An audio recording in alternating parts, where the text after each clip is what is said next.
Hello guys, Neo here, welcome back. And it's been a long time since I've made a video, and I've been playing Team Fortress 2 recently, and with a bunch of shiny new weapons that have came out in the past 12 months, it has ever so improved the game, creating more versatility and diversity. Today I will be covering my top 10 weapons considering all the new weapons that came out. Always, in everyone's top 10, this is based on my opinion of my playtime and should not be taken as a meta guide or a how-to play. Considering a lot of you already know that you've played the game a lot more than me, and you have your own opinion and you like all different weapons. Most of the weapons here are definitely not the best weapons in the game, but are definitely my favourite. I'm sure you all know that the stock weapons are technically the best in the game, minus a few exceptions. Before I get to the top 10, I have a few honourable mentions. The Widowmaker and the YER are absolutely amazing weapons, and both do exactly what they are planned to do perfectly. The Widowmaker can mow down enemies if you have an amazing shot, and the YER can absolutely pub stomp if you play it right. Anyway, without further ado, let's get on to the top 10.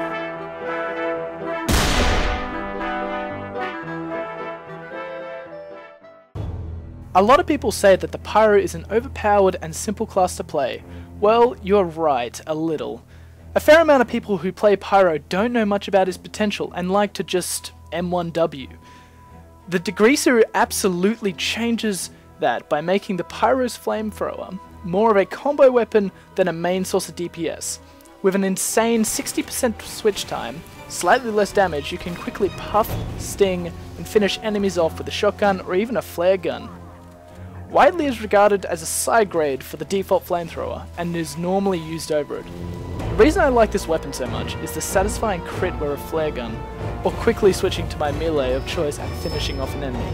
This gun makes the Pyro an easy class to pick up / difficult to master, that we all love / hate.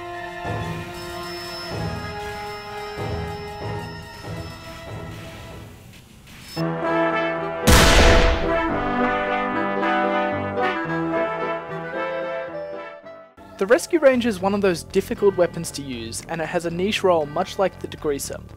I believe it's a side grade to the default shotgun and excels in a totally different playstyle. Now, I don't play that much Engineer, but being able to repair your sentry from anywhere in its sightline is an amazing thing, and not dying to save it. Also, using alternate fire, you can transport your sentry, costing you 130 metal. There are downsides to this weapon though. You cannot remove sappers with it, and trying to kill enemies is quite pitiful. However, it's my favourite engineer weapon.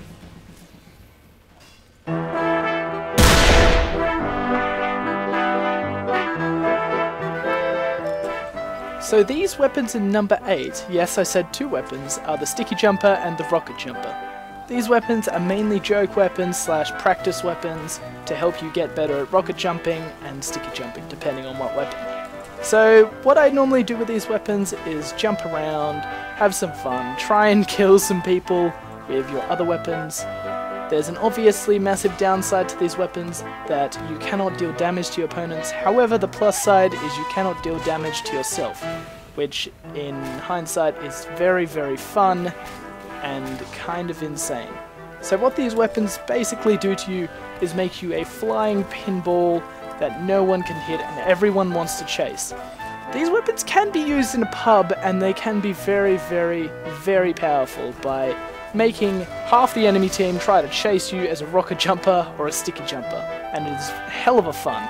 I do strongly suggest, if you've never been rocket jumping or never learnt how to, that you should totally go do it, and there are plenty of tutorials all over the internet for you to learn, and I'm sure you'll love it once you try it.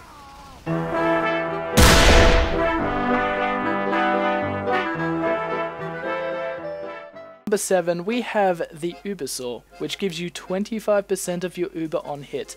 This is a necessity when you're playing Medic, I believe. There is definitely no reason why you would have default equipped over any of the Medic's melee weapons. They are all absolutely amazing, and probably all need a slight nerf. I'm not lying, it's just the way it is. This weapon gives you 25 Uber on hit. That is 4 hits on an enemy that is being oblivious and you have Uber. What you can do with this is you can chain Uba with another medic, and it just kind of makes you invincible forever as long as people don't realize that they can airblast you or push you away from them. So this weapon always seems to do 195 damage, which is a crit to me when I'm playing Spy and I go to backstab a medic. He just flicks around and crits me. Every single time. The reason why I believe this weapon needs a nerf is because it has no notable downsides. The 20% slower swing time is not enough in my opinion. I think it should make you take a tiny bit more damage, maybe 20 or 15%, because I don't see why you would have the default equipped over this. And if you see a medic with the default equipped over this, I don't know what they are doing, because they might not know what they're doing either. So don't trust your life on them.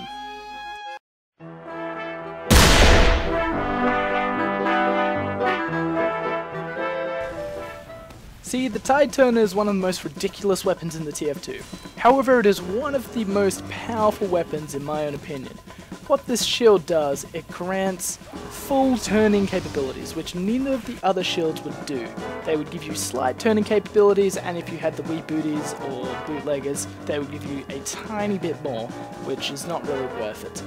However, the reason why this shield is so good is not because of the turning capabilities, is because of the 75% recharge on kill at the end of your charge. Holy moly, this weapon, before its nerf, when it had 100% recharge, turned you into a pinball that just went round and round, killing every single person, because you would get crits every single time you finish your charge into someone. Unfortunately, it got the nerf, and it is still a very, very powerful weapon in Team Fortress 2. Combining this with the lock and load and the Eyelander makes some crazy combinations and makes you really, really hard to kill. Also, did I say it gives you 25% fire resistance and 25% reduction of explosions, which tops the beautiful cake of this weapon and puts it into the number 6 slot.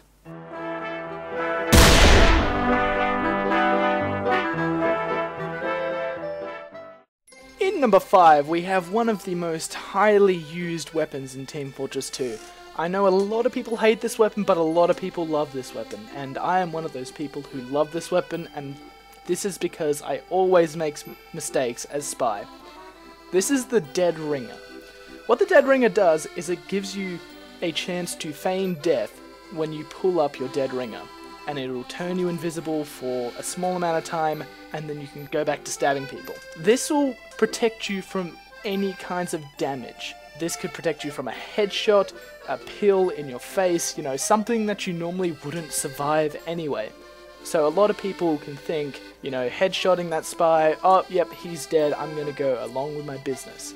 However, this weapon also does have a few downsides. The cloak duration is a lot shorter, and also lighting a pyro on fire will pretty much make you toast, because it'll take one tick of flame damage and then, you know, continue to burn you invisible, and then you're a beacon of people to kill you.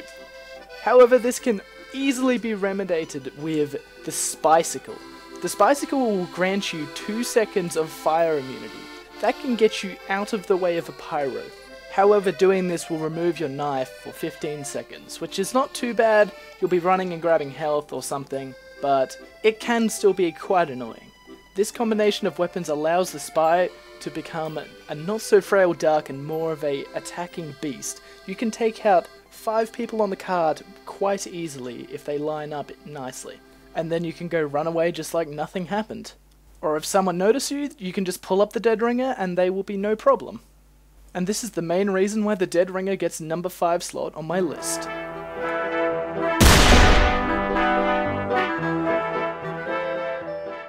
In number 4, we have one of those weapons that always seems to be outclassed by the default. However, I believe it's very, very different story to that. It is the Babyface Blaster, also known as the BFB, the Blaster, or the Sanic Gun. Anyway, this weapon always seems to be outclassed because it only has 4 shots. However, I am here to prove to you that this weapon is way better in some occasions. Since the Babyface Blaster improves your speed by 33%, you are so much faster than the original Scout and way harder to hit, so once you pop out those 4 shots, you can just easily run away, reload, come back to the battlefield, and start it all again. Also, because of the tighter damage spread that this weapon has, you don't have to get as close to an enemy to do a huge amount of damage. See, with the default scattergun, you have to be right next to someone for a meat shot to count. With the Babyface, you can do over 100 damage from a much further distance away. Combining this weapon with a Fan of War or Criticola can make you do over 150 damage in one shot, and that is plenty of damage on an enemy and quickly isolates them and takes them out. Also, people who use this weapon way before the patch time, the jumping is now much less of an issue, and you can jump as freely as you want if you're going to be dealing damage. I know that is a bad habit that I have with this weapon, however, just do it as much as you like, it's no issue.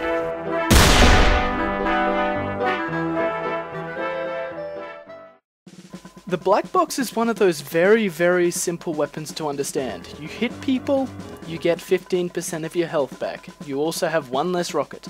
It is one of those really basic and really useful weapons.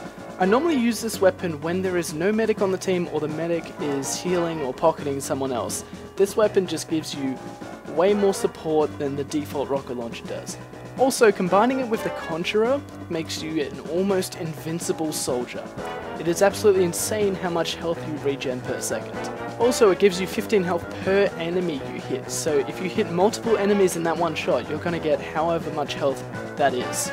Which, depending on how many enemies are around you, depends on how much health you can get. So you can get over 150 health in one shot if you have placed your shot in that perfect position. And because of all that, this weapon is certainly a great unlock.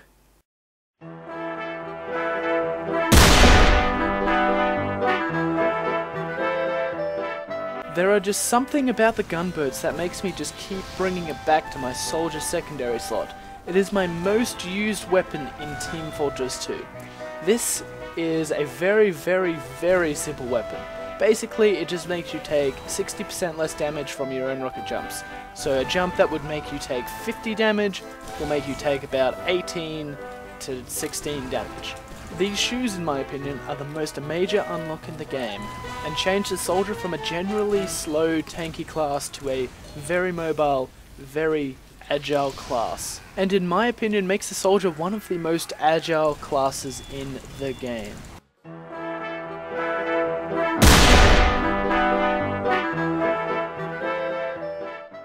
So I'm sure you're all wondering by now, what is my #1 favorite weapon if I have put the gunboats in second and I have raved and raved about them? See, this one is a very difficult answer to explain. It's not really a singular weapon, it's just a certain quality of a weapon. This is strangers and killstreak weapons. For some reason, these are my favorite weapons, being able to tally up how many kills you've got with that certain weapon over its lifetime or in your life of that moment. There's just something beautiful about being able to look at your weapons and actually seeing how many kills you've got with them and seeing how useful they are to you. Or if you're like me, you just like looking at them and seeing how they glow in a certain colour and that kind of thing. Also, with these weapons you can find out how many NGs you've killed, or how many spies you've lit on fire, or how many teammates you've even extinguished. So these weapons don't always show how much of a murderer you are, they can show how good of a player and how much of a team player you are as well. Also, if you didn't know, strangers for some reason make you play better. I know this is a really weird thought process, but the fact that you have a weapon that is a killstreak or a strange weapon makes you play better for some reason. I know it's surprising to me as well, it's just made me a better player because I've been more determined or keen to actually play. I don't know why this is, but this is another reason why I love strangers and killstreak weapons, is they just promote better playing and somehow make you learn more as a player. I can remember back to when I first bought my strange rocket launcher. I did not know how to play the class at all, and this weapon made me so determined to just rack up kills on it and just strive to be a better player. I'm not sure what it was, but in that one moment when I bought that new weapon, I just felt like a better player. And this nostalgic reason is the reason why I love Strangers and Killstreak weapons so much, and why they make #1 spot on my list. Anyway guys, I hope you enjoyed that. That brings up the conclusion to my top 10 favourite weapons in Team Fortress 2. Which ones did you agree on? Which ones didn't you agree on? Which ones did you think were stupid, or do you think I'm extremely stupid in general? Make sure you tell me in the comments section below. Also guys, please like the video if you enjoyed it, it helps me out so much. Also, if you made it this far, put hashtag #NeoCan'tAim in the comment section. Anyway guys, thank you again for watching, and I will see you soon.